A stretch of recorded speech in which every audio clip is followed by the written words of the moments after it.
Yeah, we back, Mr. G. How you doing? I'm doing great. I'm doing fine. I feel relaxed. It's been a very good weekend. It's been a very good weekend. Well, it's been a very good weekend for you, but to some others, a lot has happened. You know. I mean, if you wake up and you're Jay-Z this morning, I mean, yeah. Yeah. But I had a very relaxing weekend. I went to a place in Muyenga called Jazz on the Hill. Yeah. And they had indigenous music instrument storytellers doing their thing. There was a guy called Anderea who was on guitar. And then another one called Keith Mugenyi. They were amazing. They were amazing performers. Yeah. Yeah. Unfortunately, one of the biggest rappers whose position in the rap game is always cautioned, that is Eminem. Yeah. He sadly lost his mom. She died at the age of 69. Yeah. And she succumbed to cancer. That's painful. That's painful. Yeah. Of the lungs. What do you think? Because before, even from the time he dropped I'm Sorry Mama and the things he was saying, their relationship wasn't, as close from back then. I think it got better as, time went on. What do you think his relationship with his mom means to him right now?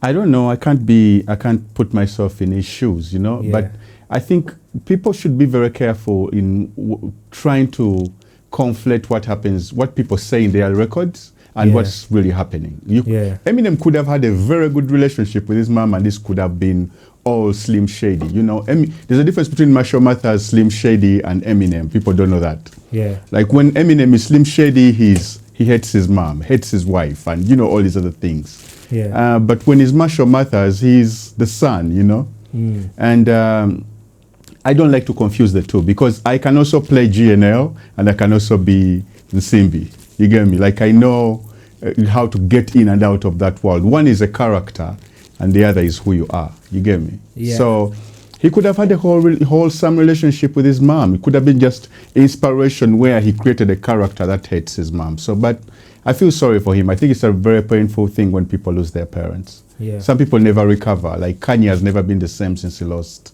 Donda. Yeah. So for him, our prayers, thoughts and prayers with him. Yeah, well, that followed the performance in Abu Dhabi.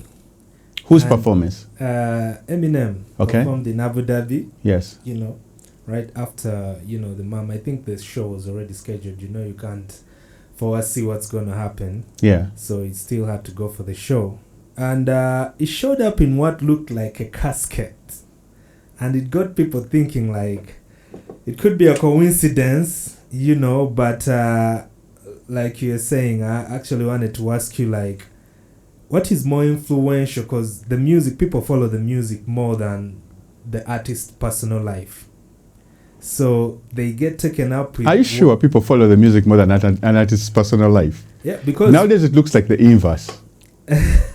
they look for the negative side of your personal life and that's what they'll dwell on. But I'm saying, according to his performance, yes, people were like, it was weird how he showed up on stage because the casket came up and then it opened what looked like a casket. It was quite bigger than usual. Mm-hmm. Yes, then it opened, he showed up, removed the mic. And what do you think about the stage presence and the creativity versus what people really think when it comes to what they... What did the people think? That's the question. Yeah, showing up in a casket, people were like, you know what, this is... You know what that means? Like that I don't know. Tell me, please. That's death.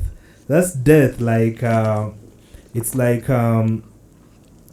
attributing it to like devil worshipping and all that and following. I used to be scared of whenever I saw people. I'm one of those artists that never wore a t-shirt with a scowl. Yeah. I was always scared of any of those. And actually, I have a video called Tebanga Tika. Yeah. And I don't know, for some reason, somebody sent me a shirt, and it was, it had a Punisher. The Americans on their tanks usually put this logo of a Punisher, right? And it's like a a skull with like 3 teeth. You get me? Yeah. And it's like really long teeth. I don't know, for some reason, yeah. we were shooting a video and we were like, okay, what do we put here? Then I'm the one who got the shot myself and put it there, which was usually out of character, right? But every time I see that video, I'm like, why did I do that? You know? Yeah. But I was always scared, or it was like really not part of my brand to use skulls or things like that in my art, right? Yeah. And it was something which I always stayed away from, right? Yeah. And it was until I went to Mexico that I got to understand that it isn't necessarily devil worshipping when you celebrate the natural passing of someone.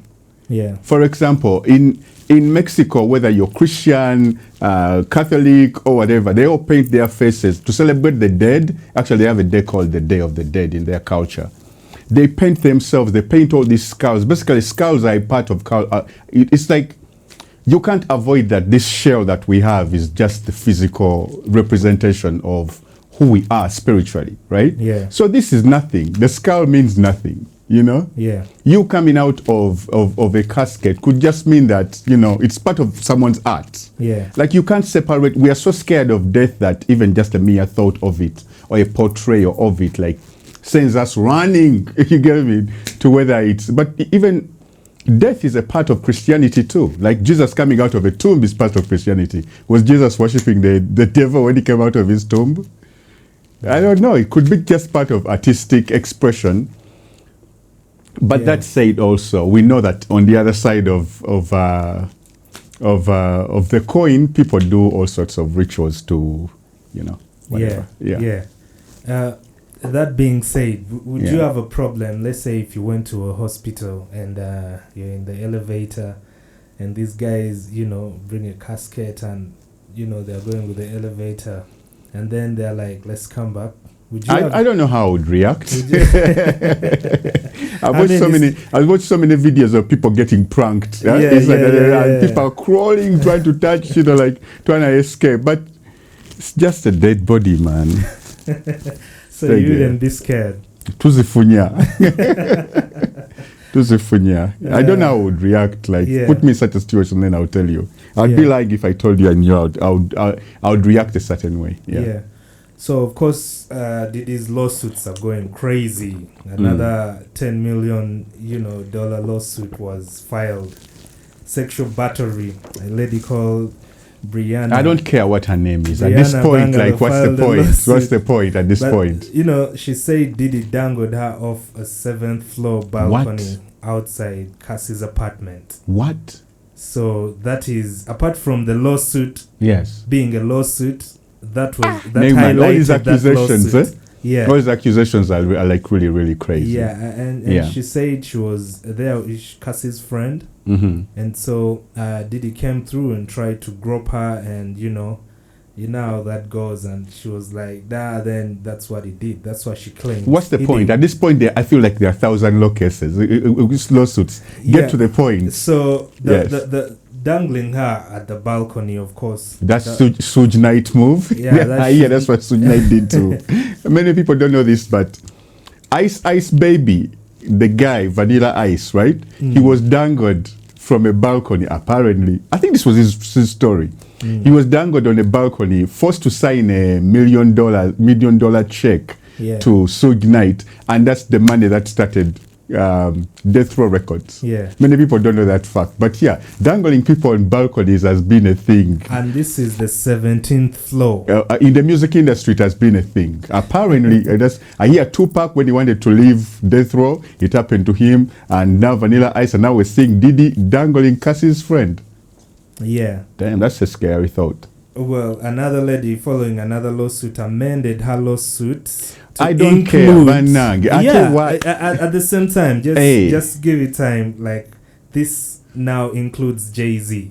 She amended her lawsuit and named Jay-Z as one of those guys. Well, why I'm saying that I don't care is because the narrative has already been set out there, right? Right now, when you read on every timeline, you're either going to see Jay-Z's name or see a Diddy name, right? Right now, we're just waiting for things to play out in a courtroom. But in the court of public opinion, the accusers or the lawyers of the accusers are doing a very good job to, paint these men as very evil. Yeah. Whether right or wrong, they're doing a great job as painting them as evil.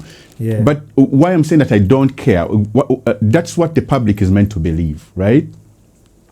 But let's try to think like people who are just looking at this as a chess game. What's the other motive that all these cases are coming out at the same time? Is it because of the people's bravery, the victims' bravery? Or is it because there is an agenda or a reset in the music industry that's happening? Because with AI happening, right?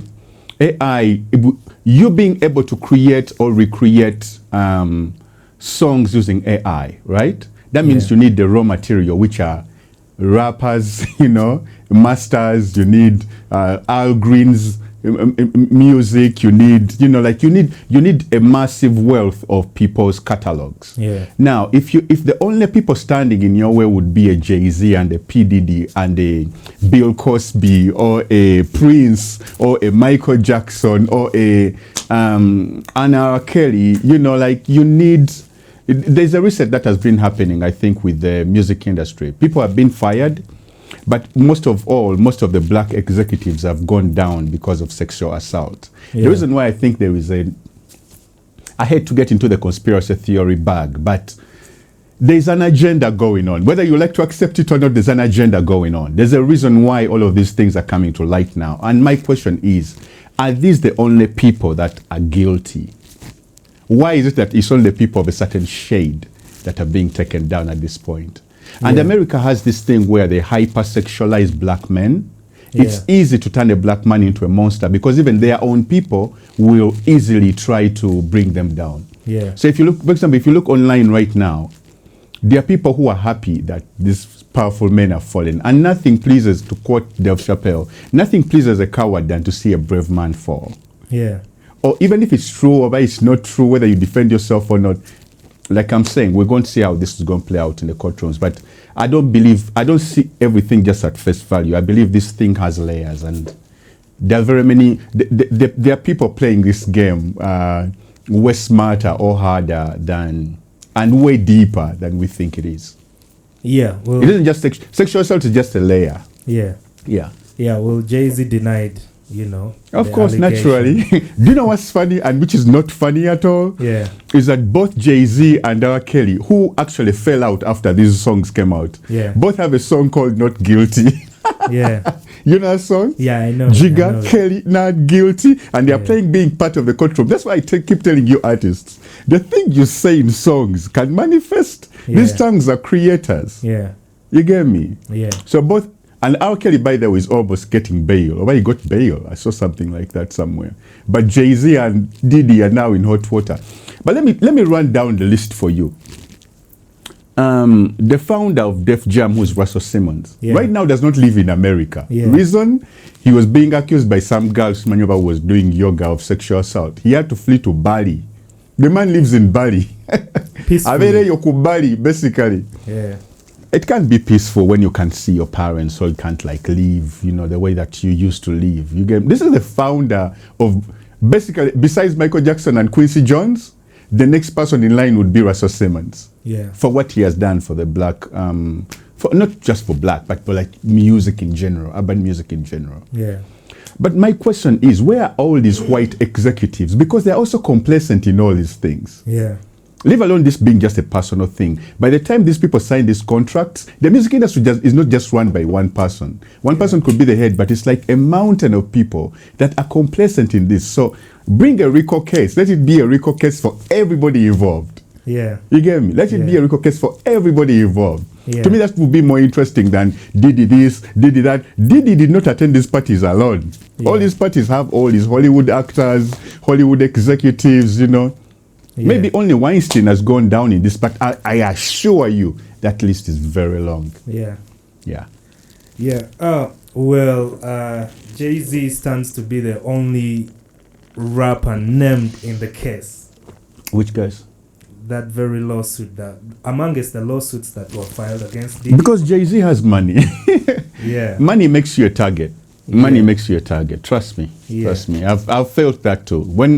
When I'm broke, or when people think I'm broke, you're at peace. Yeah. You get me? Once people say, oh, inamwa can't. Yeah. Well, Snoop Dogg gave his daughter $1 million for her wedding, but he said he'd spend 10% on the event and pocket the rest. Spend 10% on the event and pocket. Pocket the rest. That's very wise. That's very wise. That's very, very wise. I think even 10% is very generous. Yeah. Actually, if she's wise, she should only spend 2% because you're Snoop Dogg's daughter. You get me? Yeah. You're Snoop Dogg's daughter. I think also Jamie Foxx's daughter got married, and he was like very emotional too, right? Yeah. But if my dad gave me $1 million, if he's in position to give me $1 million, trust me, I wouldn't even spend 5% of that. I would make sure that the wedding is in the backyard of our house. You get me? Backyard of our house, and I would use all my dad's endorsements to make sure that everything is covered for free. Yeah. And in California, you can just walk to a courtroom, by the way, and get married there. And I think it costs you about $500. Yeah. Wedding, never get wed, they pocket the rest. Actually, buy stock for your kids. That's the wisest thing. It's not wise to spend on weddings, I'm telling you. And me personally, I don't like it when people invite me for wedding meetings. I love, but I don't like the point of wedding meetings, because the person in my position, I know so many people, right? It's unfair to me to invite me for a wedding meeting, because I know so many people. Yeah. I know people in the corporate world. I know people in the ghetto. I know people who are in leadership, who are politicians. I know people who are in business. I have OBs and OGs. I was a very stubborn kid, so I went to so many schools. Yeah. That means I have OBs and OGs, like of all walks of life, and I'm a friendly person. I'm loved by so many people. That means, on average, in a weekend, how many invites do you think I get to a wedding meeting? Should be a lot. I get a lot. And none of these people expect a small amount. Yeah. Now, besides time that you have to go and attend and be supportive, right? Yeah. That means I take away everything from my savings if I contribute to a wedding. Yeah. Now, I love weddings. I love. You get me? But it's a very conflicting position for a person like me to always have to. If I'm invited to 50 weddings, say a weekend, imagine. I have Chalo, I have my dad's friends, I have family friends, I have fans. I get invites like from left, right, and center. Sometimes I just look at. I showed you my notifications in WhatsApp the other time. I had 9,000 notifications. Yeah. How am I going to read all of that? I also get overwhelmed. I'm a father now. There's so many responsibilities. Yeah. And us as musicians, we don't have insurance when we grow old, so we also have to think about that. Yeah. Yeah. Is it the same culture, let's say in LA or the US? Sure. Do people contribute for weddings The beauty about America or the Western world, which I love, right? Yeah.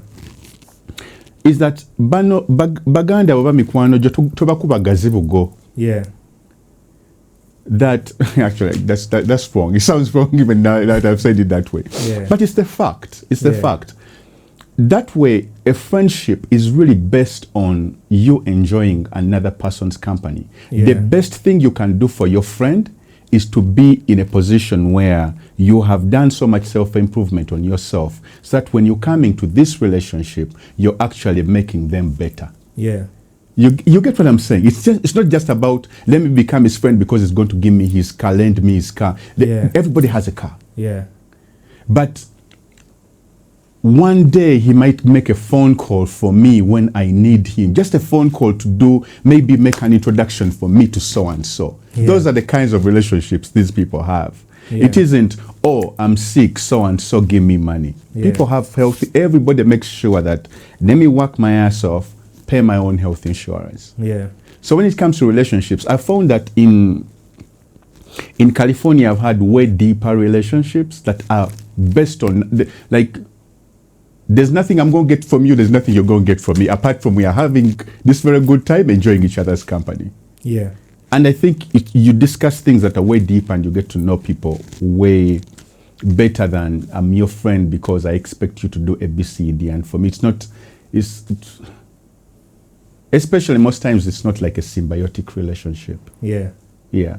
It's funny. I don't know if you've ever experienced this with your peers, whereby something happens to you and probably, let's say something happens to your car, and they know that you're friends with somebody who owns a car bond or something like that, and they're like, well, so and so Gordon Wavamno is your friend, why don't you? No, I think we have a culture. Yesterday I was talking to a friend about my friend's birthday party, his daughter's birthday party. Yeah. And, all of us at the age where now we just sit, drink wine, and then watch our kids play. Yeah? So he was telling me, Uganda is like it's a deal culture now. Yeah. Nobody wants to put in time to work for something. Yeah. But even if you're employing people just want a deal out of something. Yeah. Nobody wants to build things anymore. Nobody takes pride in what they do. Yeah. Right? Like there are doctors who take pride in what they do, and that's how you actually serve your community and save lives. Yeah. There are midwives who take pride in bringing these kids to life. Yeah. But now we have a culture where toina sente ku mobile money nefana omwana osigenda kuzalisa. Really? Yeah. Okitegeera, eh? So even that culture of chino chibaddewo, just go to your friend akuwe. I don't think this is how I know this is too left coming from, like, basically coming home to me is a realization of like the clash of of culture. Yeah. There's the clash of the culture that's American, the clash of the culture that raised me. Yeah. You get me? Like, they often conflict. Like, you can't just go to your friend's car just because your friend owns a bond and you've had an accident. You expect them to hook you up with a new car. It's a business. Yeah. His business has partners. His family depends on that business. Actually, it's very disrespectful to even think that way, because your friend's livelihood is actually dependent on how well his business does, and no business ever succeeds by you just taking things out like that. Even for me, when I own a restaurant and I go sit at that restaurant, I pay. Before, because I've owned a bar before, right? Yeah. I used to go to my own bar with my crew, we sit, drink, and then go away. That bar didn't last, so I've learned lessons from when I was a man in my 20s to where I'm at right now. Like, I can't go to my own business and disrespect it like that now. Yeah. You come with me, we're splitting the bill, G. I man. bet your friends used to come to your bar and be like, yo. No, they used to even like go when I'm not there and like order everybody around, order the most expensive shit that they ain't even used to buying. You get me? Like, before I know it, we need to restock. I'm like, I tell restock what? Like, guys came here, they drank. Manager is like, you're friends. And they were like, on G, the bill is on G. Yeah. When I had to close the business, nobody was there. Yeah. You get me? But that gave me a lesson. I'm glad that most of these things happen to teach us lessons. So here we are at this point. Yeah. Yeah. Crazy. Business is business, friendship is friendship. Yeah. So we're going to cross over a little bit back home. So, over the weekend, news was spreading about Chaga, the incident. I don't know if you watched the clip. Banang, we're going there. I don't know if you watched the clip and your assessment about the whole situation, because these were your friends, from way back, as we know in the industry, at least. You've been around them, What do you think could have led? Okay, Chaga came out and it was like something was said about his late mom that made him go so angry that he had to. In the clip, it shows that he hit Weasel's wife. You know what? There some things I would like to stay away from. Yeah. There's a reason why the GNL brand is so far removed from things like that. Yeah. And I would like to keep it that way. Yeah. Yeah. That's not my world. Okay, well, still crossing over. We're still home. So a letter was issued to the Federation. To the Federation. Oh, and my God. Asking the president of the Federation to please handle artists through the Federation and not them going to Gulu. Going to Gulu. Yeah. And I think you know whom they are going to when they go to Gulu. So the big man was like, you know what? They're interfering with my business these ends. Let the artist business be handled. Great. There's so much drama in this place. Huh? I think somebody just... you can get entertained from the Ugandan music industry. Not even leave the music alone, because this is a Q&A which is usually about music and entertainment, but you can just get entertained by Uganda's music industry, not just by listening to the music, but just like looking at the characters that are playing in it. Yeah, it's hilarious. So I think I've always been an advocate for artists having self-sustenance. Yeah, self-sustenance. That means you recognizing your power and then working collectively with that power to move things forward, either for yourself or for your community. Yeah. So just like I was saying, if you're having 1,000 requests from left, right, and center, you're definitely going to get disorganized. Yeah. There's a reason why people keep, I think, to be able to function properly as a human being in this industry, you should have at least 4 numbers. 4 numbers. Just a second. Help me pull your hair back. This one. Auntie, dreadlock, I and I. Yeah, go on. A lion with a man, I think in order to be sane and function, right, you need to have 4 numbers. Yeah. 1 number which is public, a number which is for industry professionals, for bookings. Yeah. You should have a number which is for your office, which is for office hours. Yeah.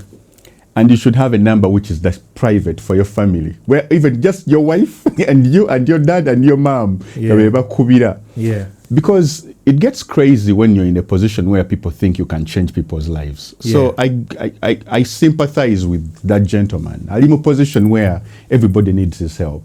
Yeah. And genuinely, musicians need help.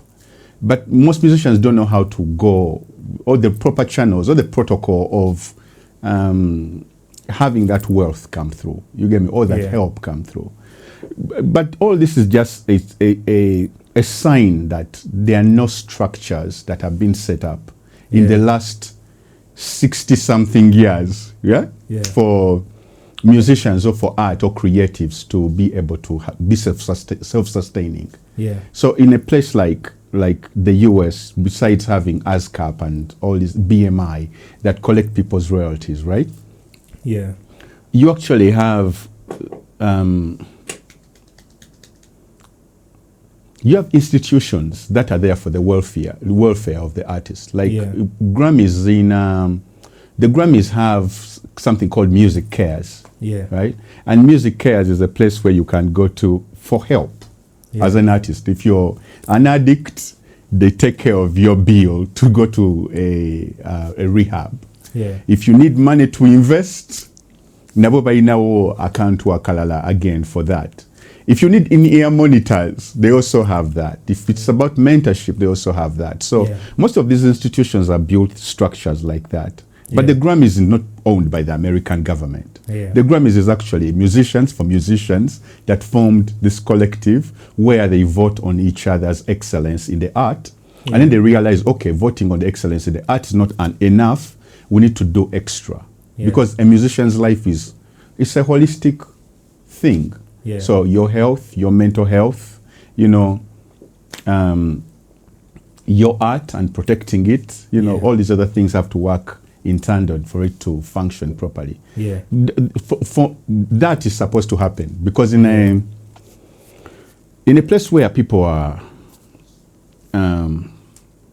looking for solutions, they're going to look for solutions in any way that they can to get to the person who supposedly has a solution. Na ye oberanga tewaliwo order or the structures that can help.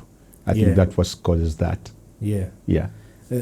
Today it looks like if a musician holds a function, let me say a concert, the whole scenery feels like, okay, his strength is not dependent on him and the music, but someone attached, and people are like, since he's a friend to so and so, it's literally crossing over to the music as well, music business. Because he's a friend to so and so, people are going to come and it's going to fill up, and a friend to so and so, like other musicians, or is it like what? A friend like what? A friend like Jesus? Now, for instance, what happened recently with Big I's concert, and Big Homie showing up, Bad Bobby Wine, as we know him in the industry. Yeah, so everyone was like, no, Big I does not have enough music to pull people, so since so and so is going to show up, it's going to show up with people. They literally were making it look like Bobby Wine entered with a bunch of again people. For like I was just saying, I think everything, the moment your strength is based on leaning on other people, you're bound to be at a disadvantage. Always. Yeah. That's why the musicians that are succeeding now are the ones that can edit their own videos, shoot their own videos, do content, promote, sing, and market. Yeah. Ochidava. Yeah. All of those things, at least you should know a little. Yeah. Self-sustenance is the thing. Much as unity is needed, right? Yeah. You should never put your whole future in another man's hand. He has things to do. Yeah. It should have. Yeah. It's unfair to actually say people are going to come because I've talked to so and so. It's a very, very unfair thing to do. It reminds me of when we used to go for shows and the promoter says, "Oh, I'm waiting for you so that we do a drive around the city." Nah, I'm not doing that. I'm tired. I need to first rest so that I can go on stage and be ready. You as the promoter are supposed to do the promotion that's necessary. Actually, what I'm going to do is go to the radio station or the few radio stations that you've arranged. I'm going to do the press conference, but go around the whole city at Kola Drive. You see how exhausting that is? Yeah. Why do they do it for international artists and can't do it for the artists that are performing in these other places? It's because the promoters negate their duties to just you as the man, you're the one I'm depending on. No, you're a promoter because you're supposed to promote this thing. Yeah. Take your posters, kubenjiri, go to church, go to whatever. Pick supporters from wherever they are. Get the word around. Don't just lean on, you and your team, I'm waiting for you. Nah, that's not how it works. Yeah. So it's always unfair for you to put everything on one. Everything needs to be working. Yeah. For something to be successful, all the parts need to be working. You can't say a gari, okay, let's say a kagari. Yeah. Ompira gwo maso guli strong. So the never stick ako gwa mabega, I will move forward. That statement nze bwenjiwulira mu bwongo bwange. Yeah. Yeah. So it's unfair. Yeah. I've been meaning to ask you this question. Was it easier for you to start up a record label, or was it hard? Is it easy or hard? Was it easy at the time? I make it look easy. You make it look easy. I make it look easy. I make it look easy. But when you're working with your passion and you have discipline and you have consistency, I think things become a little bit easier. Yeah. Ngabwe ngambye, okuva ku passion tuze kuchi? Discipline, and then you have the consistency. Yeah. It becomes easy when you do that. But when you don't have any of those three, once you're lacking in passion, you're lacking in consistency, or you don't have the discipline to make something work, it's always hard. Even, and that goes for either business, any type of business. If you don't show up for at your place of work, things are not going to go forward. If you're not always delivering a product, if you're not marketing your product, if you're not always meeting with your team, it becomes harder and harder. Yeah. Well, finances, when it comes to one artist, is very important. In terms of show business. Of course. But especially when you're out there. Once you're having a car today and tomorrow you're on a border, it's a problem to the fans. You know? Why? So why is it a problem? If Bob Marley, let me ask you. If Bob Marley showed up on a border, what would be the problem? In Uganda, you will be surprised at how but that was Bob Marley's character. I think it all goes down to brand. Yeah. If you're the artist who has always like it's a part of your brand not to have a car and move on a border easily. I admit, in Uganda there's a way that they kind of attach your money to what means of transport you're using. Yeah. But it's not right that way. Jesus pulled up on a donkey. That was his biggest flex. Yeah. Jesus' Lamborghini was a donkey, my G. Yeah. And he always used to move using Air Jesus.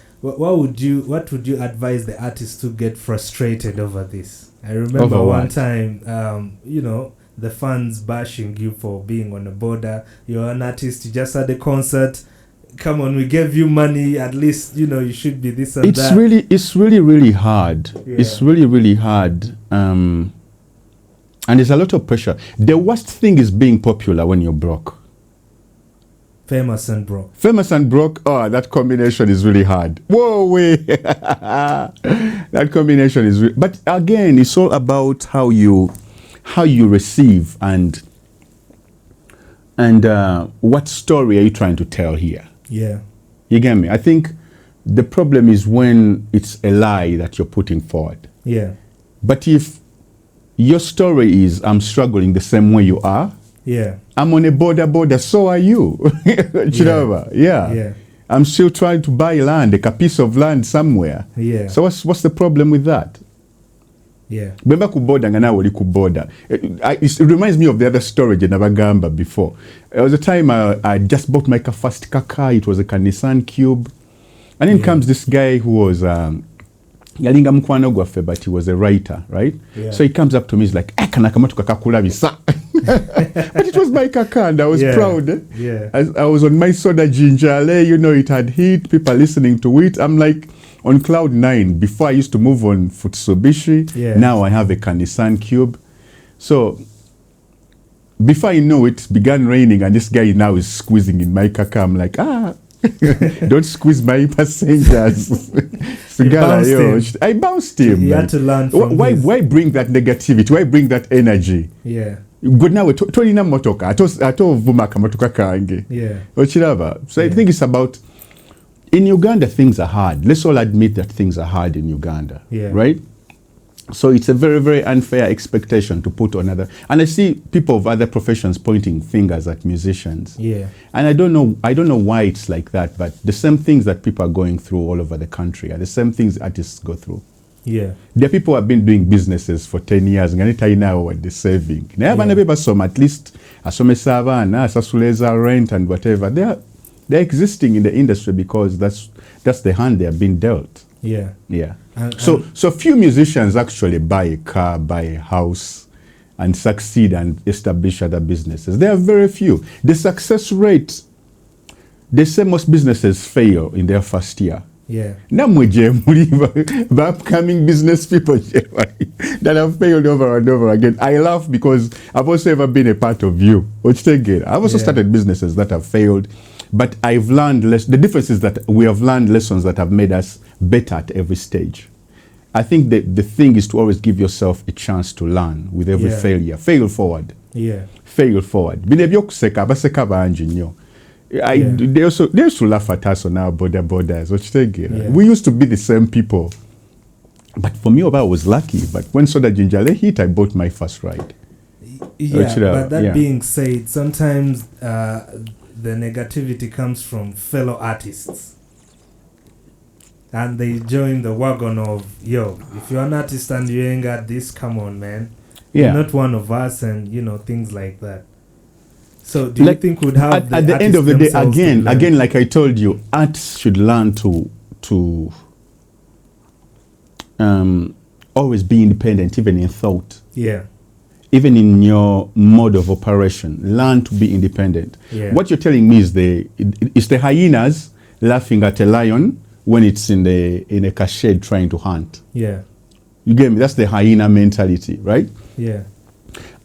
I remember I was having a conversation with the late Mose Radio, and he was telling me, you should be very careful. You're starting to get money now, right? Yeah. And then he told me, there are people who earn 2 million. By then, I just hit my 2 million mark, 2 million a show. So he was telling me, you should be very careful because there are people, right? Yeah. Who earn 2 million and go home with nothing. Yeah. Then there are people who earn only emitwalo. He told me emitwalo kuminetano, but at the end of the month, they have saved 1 million. I don't know. His math was kind of like, it's like you get what I'm saying. Yeah. Like he had like so many. Moses was funny. You get me? Yeah. waliyo omusajja abeereyo nga yalanda gundi ukulanda is like being in a carpentry shop. Yeah. But he was telling me that there are people who earn 2 million, but that guy could probably save more money than them. Yeah. So the moral of the story was about how much are you saving. Yeah. Doesn't matter how many people are laughing at you on the border today. Yeah. Are you planning to have a car in the next 3 years? Yeah. Or 4 years or 5? Are you planning for a piece of land before you get a car? Yeah. You get me, all these other things. Are you starting a business before you get a car? Yeah. Some people want a car when they have mizigo. Yeah. But they are laughing at you who is saving money to start your car business. Yeah. So it's a matter of perspective, and you as a person, what are you planning? Yeah. Yeah. Let the hyenas laugh. Be a lion in the game. Then after, at the end of the day, bury them with a smile. Kill them with success. Hey, kill them with success, bury them with a smile. Yeah. That's crazy. Cardi B was forced to reveal that she spends about $3 million a month and was recently offered $65 million tour contract. And this came from after the fans were bashing her that, you know, her finances was going low, how she was living and everything. So would say she succumbed to that pressure just to put a stamp on them that, yo, that's not the case if you think, you know, I'm doing badly, you know, with the whole scenario. So as a female musician, I think they say... So her net worth had fallen from what to what? Humor me. Tell me. Mbulira, toseka. Tell me. I don't think it was about the net worth, because the net worth is about the assets, isn't it? Like you have dope cars and everything, but you may not be having cash to spend anymore, you know, and the things you used to do, probably what your fans, because they follow, you know, these musicians. So she had to come out with receipts to show them it's not actually what it looks like. Yeah. So what do you think the repercussions of trying to change your life from a big spender? It's like showing up to a club and you're always the one buying bottles, and this time you show up and you're on one bottle. Would you blame the people for being like, yo, things turned around? It's the same thing. To me, what I hear, I hear three things. Your statement, Gajo, because of the spend you've given me about a person cutting down on their expenses, is I hear three things. One, I hear labor problems. That's one. Labor problems. I mean, your music label is no longer giving you the budget to show out. Because that's all marketing. When Cardi B shows through with eight SUVs, that's marketing. When she shows up with a jet, that's all marketing. To me, that's what I hear. So the next one that I hear about her cutting down on what she's spending, I hear a smart businesswoman. Very smart businesswoman. There was a time when P. Diddy was in financial debt, or was almost going into financial debt with Sean, when I think Sean John Clothing was not working well. He cut down all his expenses, sold his jet, and began moving around in common people transport until he was back on his feet. Even Donald Trump, I think something happened to him. So it's a thing that happens. It's a cycle of life. I laugh at people when they laugh at people like that until you're no longer spending as much as you used to. I'm smart now. I'm no longer a dumb motherfucker. I'm smart. I'm no longer buying the whole buy around because I'm excited. Nah, man. Now I'm only going to places where the liquor is free and it's bought for me, and probably I'm making money by going out. It's called being smart. I was talking to somebody the other day, and but you're not going to see me moving out with my plots of land or buildings. Which they get. Hey, but the liquor is there. I no longer buy liquor. I save. Sure thing. I was talking to somebody the other day, and they were showing me how a certain artist is successful because he has done a collaboration with... Should I mention the name? Who? Okay, the artist has done collaborations with different international acts. Yes, that's a success. But that was when they weren't. So the argument was about... It was terming that as being successful. If he showed up and, it was telling you about what he has done a collab with so-and-so, he has done a collab with so-and-so, he has, this and that. So would you, like you already answered, but you could re-echo it, Does that make an artist successful because he has done a collaboration maybe with a big artist or with an artist who wasn't as big then? Was the collaboration a hit? I don't even know who you're talking about, but was the collaboration a hit? There are very many artists who have done collaborations. But are they Those hits guys, though? They may not be hits. Okay, Sure. to me that's not success. That means but a collaboration means you paid somebody. You know that? Yeah. Or what you charge? Or what you charge? So should I teach you something again? Teach or us, you already please. know. Teach You already us. know. Teach us. Okay, GNL charges for verse for rap verse. How much does it charge? GNL charges X for rap verse. Yeah. If you have money and you think that's going to help your album or help your career, you pay. Yeah. I bet Diamond does the same thing. Burna Boy does the same thing. Yeah. So many artists, the Rick Rosses. So it, again, Antwalu, there's looking at things as a fan, there's looking at things as a businessman from like a perspective of a label or an independent artist. Yeah. You can pay. I can get Beyonce on a record if my budget is that big. Yeah. And if Beyonce feels, my stuff. Yeah. Kendrick Lamar and what's her name, Taylor Swift. Yeah. Taylor Swift had to pay Kendrick to be on a song. Yeah. So to me, collaborations are a bag was exchanged. Yeah. And that's how most rappers earn money. So that's how some musicians earn money. Actually, on some people's management, by now on a rate, really fixed that when you want me, this is how much you have to pay to get on a record. So to me, it's not success or no success, but maybe the product you created, if the product you created was successful, it's a top 10, you still earn royalties from that, that's success, right? But if it didn't do well, if it was like a dud, if that's not success, you got. Yeah. Would you give a collaboration to anyone who can afford? No, I would still sieve to see. Also, most of these artists, by the way, it also speaks to the desperacy. Yeah. So Sean Kingston is a big artist, right, with a big name. Yeah. But there was a time Sean Kingston was accepting, I think, collaborations for less than 2,000. Yeah. He was desperate. Yeah. But with a very big name. Yeah. Sometimes you meet this artist like Brande Charlie Nene Nainga. He will take anybody willing to give him that. And most of these artists do is that they will release the song, or they will do the song with you, but it will only work in your market. They will not even post it on their socials. Yeah. That's the thing too. In California, we call that getting got. Yeah. That means you worked with this artist, the bag was exchanged, but they never promoted the song, or their label never gave you any kind of support. That means you spent money, but did not get your money's worth. Yeah.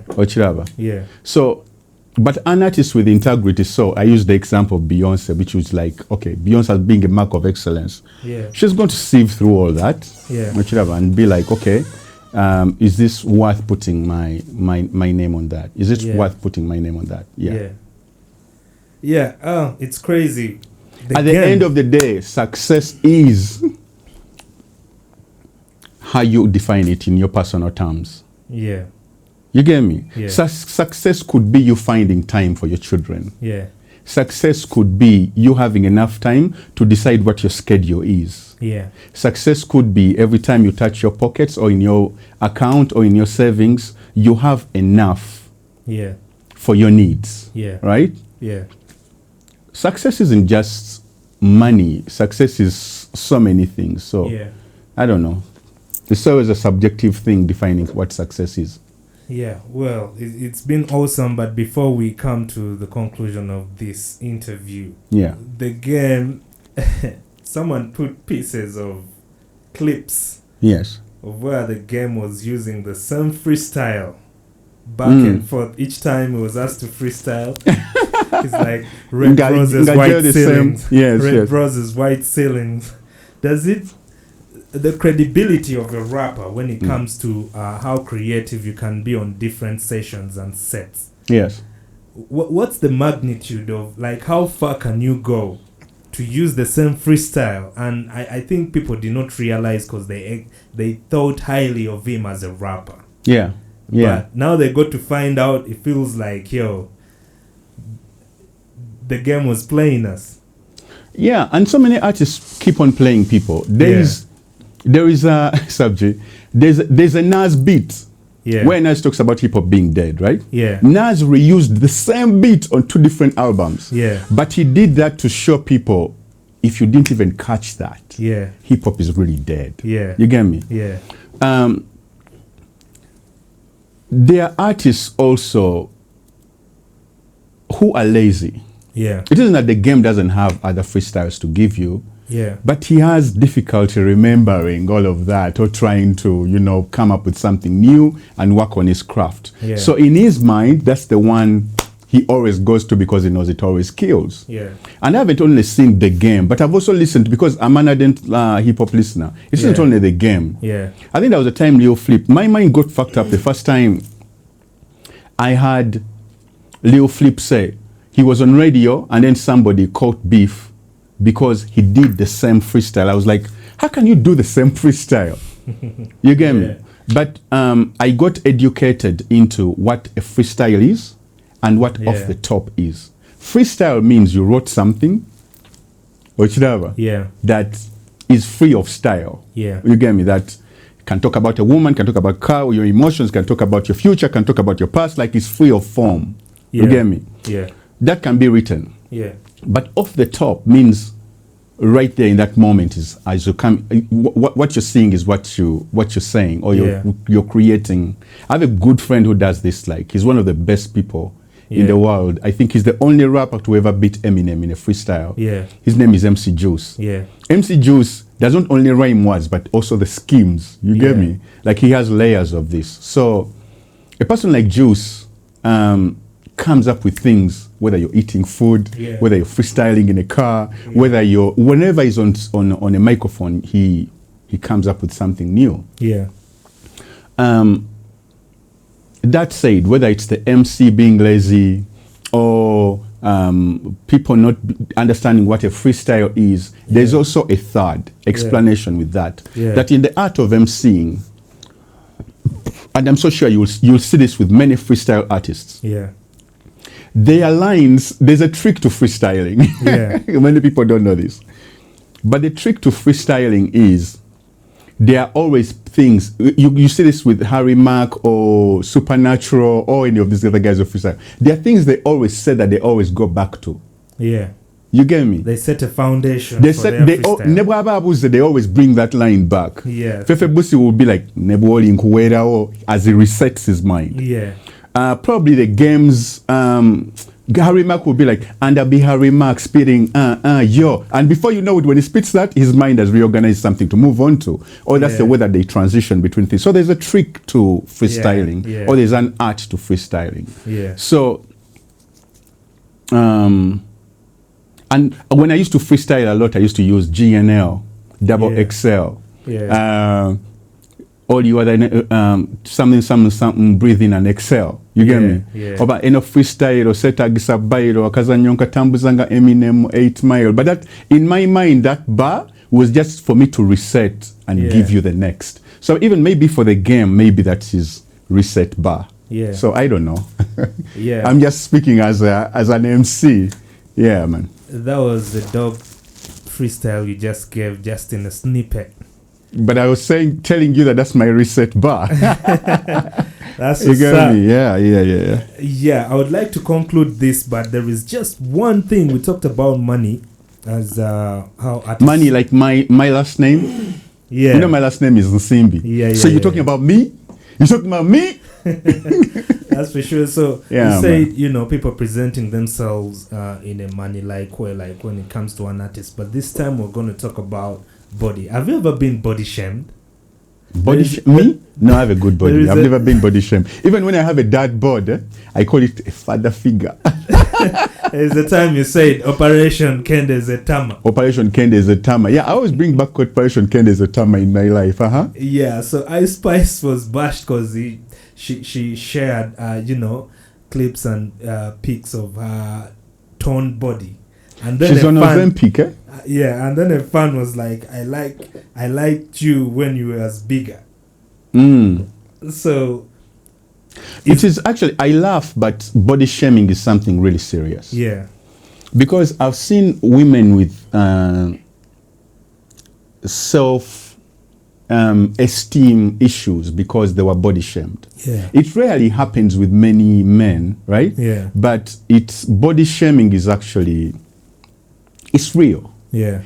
And some people actually develop a mental disease or a mental health situation, which I think it's called bulimia or something, where they gag everything they eat because they want to remain small, or they think that now the food is going to make them fat. So everything they eat, they try to bring it out of their system. Yeah. So it's a mental disorder too.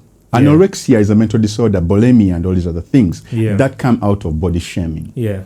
Now, for me, I playfully say, Ken, there's a tama. Tama is my cheeks. Like when I'm gaining weight, my cheeks are the first ones to do what? Yeah. The first ones to always swell up. So whenever in my crew, people always say, "Hey, guy, you want to cause a tama?" It means that you've been working on your cheeks. Yeah. So, and what's funny is that in Africa, being a little bit chubby is a mark of success, wealth, and all these other things. Yeah. Actually, people are complimenting you. LA or somewhere, some states where people are like so health conscious, right? Yeah.